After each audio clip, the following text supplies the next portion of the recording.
참 좋으신 예수 그리스도께서 지금 이 예배의 자리에 함께 하십니다. 이 자리에서 우리를 위로하시고 우리의 아픔을 어루만져 주고 계십니다. 위로의 주님, 우리의 어버이 되시는 주님을 만나는 귀한 예배가 되시기를 진심으로 기원합니다. 오늘은 맥주 감사 주일입니다. 기독교에는 대표적인 감사절이 있지요. 하나가 오늘 드리는 맥주 감사 주일이고 또 하나가 추수 감사 주일입니다. 누군가는 이런 말을 합니다. 기독교에서 감사절이 따로 있는 이유는 우리가 감사할 줄 모르기 때문이다 라고 말입니다. 우스갯소리 하나 할까요? 매일 불평만 하는 구두쇠가 한 명 있었습니다. 이 사람은 입에 불평을 달고 삽니다. 사람을 만날 때도 불평하고 밥을 먹을 때도 불평하고 길을 걸을 때도 불평합니다. 그런데 이 구두쇠가 시간을 정해놓고 꼭 기도를 하더래요. 매일 불평하는 사람이 무슨 기도를 할까? 사람들이 궁금했어요. 그래서 이 사람이 기도할 때 옆으로 살짝 가서 무슨 기도를 하나 한번 들어봤습니다. 그랬더니 이런 기도를 하더랍니다. 하나님, 저는 천국에 갈 만한 사람이 아닙니다. 그러니 저를 이 땅에서 계속 살게 해주십시오. 구두쇠의 기도는 한마디로 죽지 않게 해달라는 기도였습니다. 이 구두쇠의 기도가 이상하게 들리기는 하지만 우리 마음 한켠에 이런 마음을 가진 사람들이 많은 것 같습니다. 오래 죽지 않고 살고 싶은 것. 이게 사람들이 원하는 마음 아니겠습니까? 근데 오래 살고는 싶은데 지금 나에게 허락된 하루를 불평으로 채우고 있지는 않은지 우리의 모습을 돌아볼 수 있기를 바랍니다. 구두쇠는 오래는 살고 싶다고 기도하는데 매일매일을 불평으로 채우고 있었던 거예요. 다른 이야기를 하나 더 들려드리겠습니다. 지금은 튀르키예라고 이름을 바꾼 터키라는 나라에 하크메트라는 시인이 살고 있었습니다. 이 하크메트가 어느 날 신에게 이런 질문을 합니다. 신님, 인간에게 가장 놀라운 점이 무엇입니까? 라고 묻습니다. 그랬더니 신이 이렇게 대답하더랍니다. 어린 시절이 지루하다고 서둘러 어른이 되고 싶어 하는 것. 그리고 어른이 된 후에는 다시 어린 시절로 되돌아가기를 갈망하는 것. 미래를 염려하느라 현재를 놓쳐버리는 것. 그리하여 결국 현재에도 미래에도 살지 못하는 것. 결코 죽지 않을 것처럼 사는 것. 그리고 결코 살아본 적이 없는 듯 무의미하게 죽는 것이다. 이것이 사람에게 가장 놀라운 점이다 라고 이야기하더랍니다. 구두쇠의 이야기나 하크메트의 이야기가 비슷한 이야기를 하는 것 같습니다. 나에게 허락된 오늘을 감사하지 못한다라는 겁니다. 그렇다면 사람들은 왜 나에게 허락된 오늘을 감사하지 못할까요? 우리는 왜 감사하지 못하고 인생을 살아갈까요? 사람들은 오늘 하루가 나에게 허락된 은혜의 선물이라는 사실을 잊고 살기 때문입니다. 사람은 받은 은혜보다 부족한 것을 먼저 봅니다. 그렇게 받은 은혜를 보지 못하고 살다가 시간이 지나면 나에게 은혜가 허락되었다는 사실을 잊어버리게 되는 겁니다. 그래서 감사하지 못합니다. 그래서 우리는 불평만 쌓여가게 되는 겁니다. 오늘 내가 사는 이 하루가 하나님께서 허락하신 선물이라는 사실을 기억한다면, 그리고 그 선물 속에 하나님께서 항상 나와 함께 하신다는 사실을 깨닫는다면 오늘이 허락되었음에 감사할 수밖에 없을 겁니다. 오늘 본문을 통해 맥주 감사 주일에 하나님께 감사하는 마음이 다시 일어나기를 바랍니다. 9절과 10절 말씀을 읽겠습니다. 7주를 세일지니 곡식의 낫을 대는 첫날부터 7주를 세어 내 하나님 여호와 앞에 77절을 지키되 내 하나님 여호와께서 내게 복을 주신 대로 내 힘을 헤아려 자원하는 예물을 드리고. 맥주 감사주일은 구약에서는 맥추절이라고 불립니다. 그리고 다른 이름으로는 77절이라고 불리기도 합니다. 6월절이 지난 다음 날부터 7주를 계수하고 그 다음 날, 7주가 지난 다음 날, 즉 50일이 되는 날을 맥추절 또는 77절이라고 명명하고 전국적으로 축제를 열게 되는 겁니다. 이날은 1년의 첫 추수를 끝내고 추수한 곡식을 주신 하나님께 감사의 예물을 드리는 날입니다. 신약으로 오면 6월절로부터 50일째 되는 날이라고 해서 맥추절을 오순절이라고 부릅니다. 이날은 마가의 다락방에서 제자들에게 성령의 역사가 일어난 날로 기억되고 있습니다. 본래 맥추절에는 밀과 보리의 추수를 감사하는 절기로 하나님께 받은 복을 세어보고 내가 받은 복에 따라 자원하는 마음으로 하나님께 예물을 드렸습니다. 여기에서 중요한 점은 자원하는 마음으로 드렸다라는 겁니다.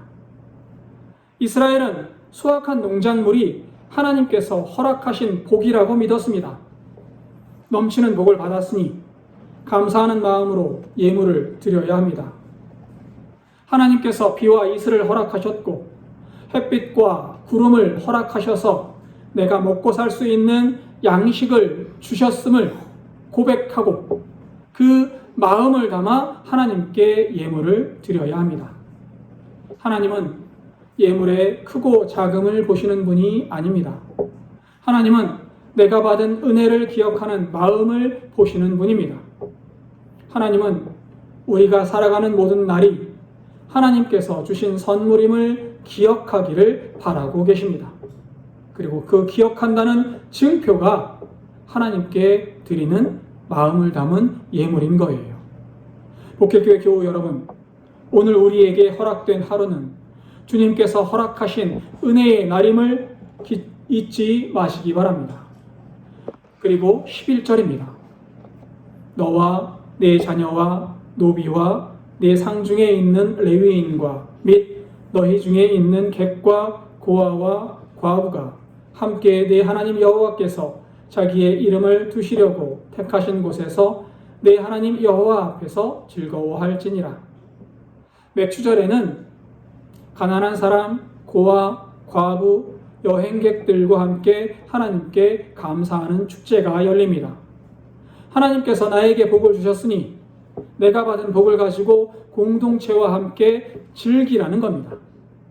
축제를 공동체와 함께 즐겨야 하는 이유는 나의 지금이 나의 힘으로 된 것이 아니기 때문입니다.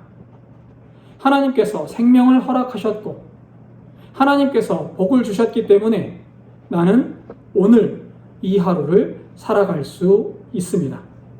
따라서 하나님께서 값없이 주셨으니 나도 이웃에게 베푸는 것이 마땅하다라고 하나님께서 말씀하십니다. 복길교회 교우 여러분, 주님께서 우리들에게 값없이 구원을 주셨고 값없이 생명을 주셨음을 기억하시기 바랍니다. 값없이 받았으니 값없이 베풀 수 있는 마음 또한 우리들이 가질 수 있기를 바랍니다. 그리고 12절을 이렇게 마무리합니다.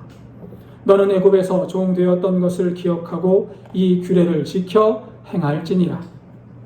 성경은 맥추절에 애굽에서 종살이하던 사실을 기억하라고 말합니다. 왜 하나님은 기쁘고 기쁜 수확의 절기인 맥추절에 느닷없이 과거 애굽에서 종살이하던 암흑 같은 시절을 기억하라고 하시는 걸까요? 사실 이 둘은 깊은 연관이 있습니다. 이스라엘 백성들이 애굽에서 종살이할 때, 그리고 거친 광야를 지나고 있을 때, 그때는 이스라엘 백성들이 내 땅을 갖고 씨를 뿌려서 추수한다는 사실을 상상조차 할 수 없었습니다.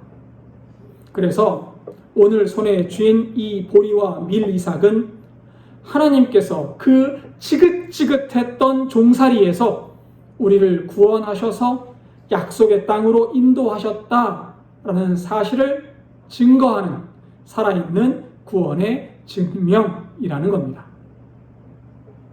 하나님은 고난의 순간 이스라엘과 함께 하셨고 이스라엘을 고난에서 건져주셨습니다. 힘들고 어려울 때 하나님께서 이스라엘을 구원하셨음을 잊지 말라고 말씀하시는 겁니다. 이스라엘을 구원하신 하나님께서 지금도 이스라엘과 함께 하신다는 사실을 기억하라고 말씀하고 계십니다. 여러분, 우리의 하나님께서 지금 우리와 함께 하심을 믿으시기 바랍니다. 어느 목사님께서 여동생의 이야기를 들려주셨습니다. 목사님께서 어렸을 때 친척들이 찾아오면 그 여동생에게 짓궂은 장난을 쳤다고 합니다. 장난삼아 동생에게 이렇게 말하는 거예요. 너 업둥이야. 너 업어오는 거 내가 봤어. 그렇게 놀리곤 했습니다. 그때마다 동생이 악을 쓰면서 대들어요. 아니야! 우리 엄마야! 우리 아빠야! 그리고 대듭니다. 이 악쓰는 모습이 재미있었던지 친척들은 계속해서 같은 말을 합니다. 아니야! 너 옥둥이야. 너 업어오는 거 내가 봤어. 그러자 동생이 친척의 말대로 내가 업둥이다 라고 믿어버렸어요. 동생은 자신이 어머니의 딸이 아니라고 생각하면서 고2 때까지 방황을 하기 시작했답니다. 여러분, 하늘이 무너지는 것 같지 않았겠습니까? 엄마라고 믿었는데 엄마가 아니래요. 아빠라고 믿었는데 아저씨래요. 집도 내 집이 아니랍니다. 괜히 집 밖에 나가서 친엄마가 나를 데리러 오지 않을까 기다리기도 해보고요. 내가 집을 나가서 친엄마를 찾아야 되나 라는 생각도 해보고요. 그렇게 고등학교 2학년 때까지 방황을 합니다. 그러던 어느 날 친구 엄마가 동생을 보더니 이렇게 이야기하더랍니다. 넌 엄마랑 꼭 닮았구나 라고 말입니다. 이 말에 동생이 충격을 받았습니다. 그리고는 집에 뛰어들어가서 엄마의 어렸을 때 사진, 18살 때 사진을 찾아서 보니까 자기가 봐도 자기랑 똑같이 생겼더래요. 동생은 이 사실이 너무 기뻤습니다. 얼마나 기뻤는지 엄마에게 달려가면서 소리를 칩니다. 엄마! 엄마가 내 엄마가 맞았구나! 난 엄마가 내 엄마가 아닌 줄 알았어! 울면서 소리 지르더랍니다. 그때부터 여동생의 삶이 바뀌었습니다. 이전까지는 불안하고 우울한 날들을 보냈는데 이제는 엄마 아빠를 보는 것만으로 기쁘고 즐거워 하더라는 거예요.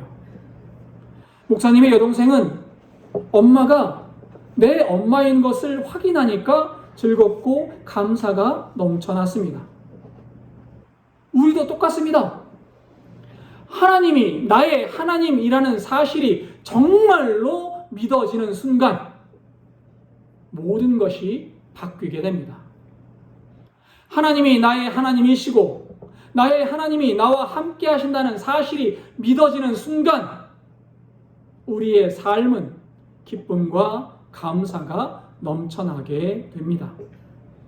하나님은 감사의 날 맥추절에 애굽에서 종살이하던 때를 기억하라고 말씀하십니다.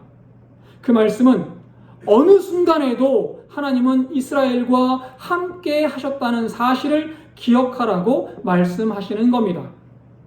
하나님께서 종살이에서 건져주셨고 하나님께서 광야를 지나게 하셨고 오늘날까지 하나님께서 인도하셨음을 기억하라고 말씀하고 계십니다. 하나님께서 과거의 모든 순간을 함께 하셨다는 사실을 기억한다면 하나님께서 오늘도 나와 함께 하신다는 사실이 자연스럽게 믿어지게 됩니다. 나의 어버이 되시는 하나님께서 나와 함께 하시고 나에게 삶을 지탱할 힘을 주시고 은혜를 주시니 우리는 감사할 수밖에 없습니다. 복길교회 교우 여러분, 우리는 주님의 은혜로 오늘까지 오게 되었다는 사실을 기억하시기 바랍니다. 신명기 1장에서 하나님은 광야길에서 우리를 아들을 안는 어버이처럼 안아서 인도하셨다라고 말씀하십니다. 한 시인의 고백처럼 내가 가장 힘들고 지쳐 있을 때, 고난의 날에 하나님은 나를 업고 그 고난을 건너 오셨습니다. 지난 시간 함께 하셨던 하나님은 오늘도 나와 함께 하십니다. 나와 함께 하시는 하나님은 지금 나의 어버이가 되어 주십니다. 나의 하나님이 나의 어버이가 되시고 나의 어버이 되시는 하나님이 늘 나와 함께 하신다는 사실을 기억하면 우리는 감사할 수밖에 없습니다. 기억은 감사를 낳습니다. 또한 감사는 순종을 낳습니다. 하나님께서 지난 시간 나와 함께 하셨고 나에게 은혜를 주셨습니다. 오늘 우리가 예배하는 이 시간에도 하나님께서 주신 이 시간도 하나님께서 주신 선물임을 기억하십시오.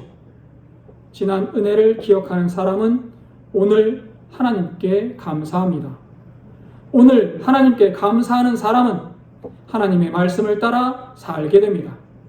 이것이 기억하고 행할지니라 라는 말씀의 의미입니다. 이번 맥주감사 주일 하나님께서 우리에게 베푸신 은혜를 기억하며 감사와 순종으로 응답하는 복길교회가 되기를 진심으로 기원합니다. 기도하겠습니다.